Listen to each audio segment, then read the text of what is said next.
Cape Town Mayor Geordin Hill-Lewis says that the city has filed an intergovernmental dispute with the acting National Police Minister over the devolution of policing powers, specifically for crime investigations for all metros, including the city of Cape Town. He says if needs be, the city will go to court. The city of Cape Town has been calling for policing devolution for years.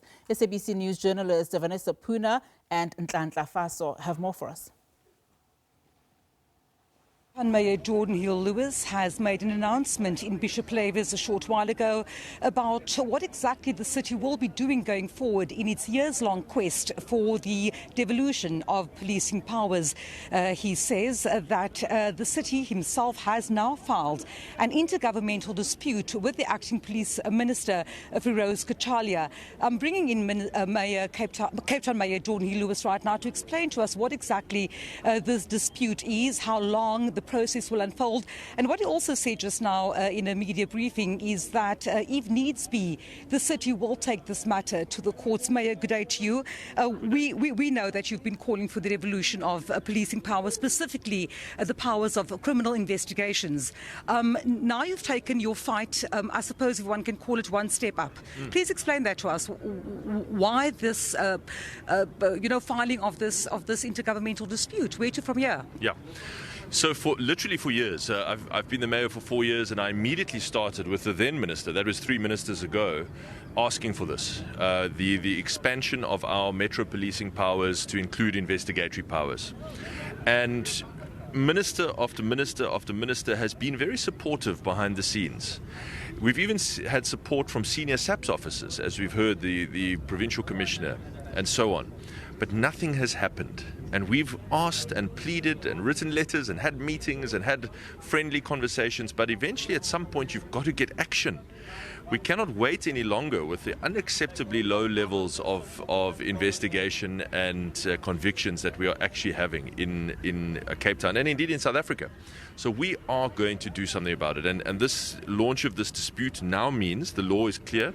We must have a meeting within 30 days to set out the framework of the dispute with the minister. He must come to that meeting.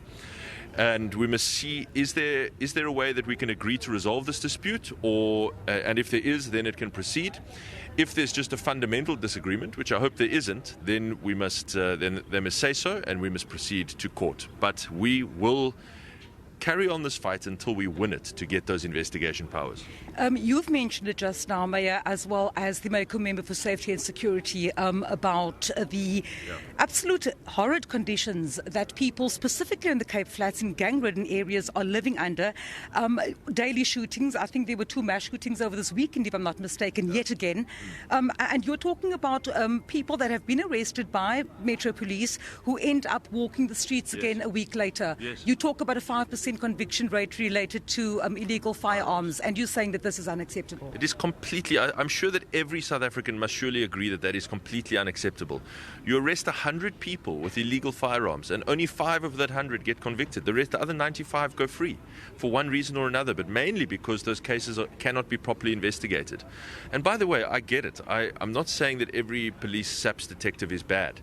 A lot of them are completely overwhelmed. They have hundreds of cases. Their desks are just piled with cases. And we are saying, give us the right to, when our officer arrests one of those people with a firearm, that is a criminal, that is a bad guy, that is a person with violent intent. That gun will be used to kill someone next week or the week thereafter. Let us investigate that case and make sure that person goes to prison, and that we're not having the same people getting rearrested, what I've called this catch and release criminal justice system. And you don't have to ask me about it. Ask one of these officers here how disheartening it is for them to do patrols on the streets of Bishop Lavis here where we are, and they arrest the same person. 2 weeks ago, they arrested that guy with an illegal gun. He went into jail for a couple of nights. He's back out again. He's got a new gun. They arrest him again. This is not a way to solve crime. Where will you find these investigators, Mayor? Will they be trained by the city itself, or will they be seasoned investigators, which ultimately would come from within the ranks of SAPS themselves? So we will put out a public call for detectives, and we will hire detectives, and we want the best detectives. There's many detectives which have left SAPS over the years out of frustration, and we are I want to put out a public call now to say we would love to have you, the very best detectives that South Africa has, coming to work for the City of Cape Town Metro Police Department. We will also have some of our own best officers coming through the ranks and being trained as detectives. So we will do both. We will attract from the outside and we will train our own.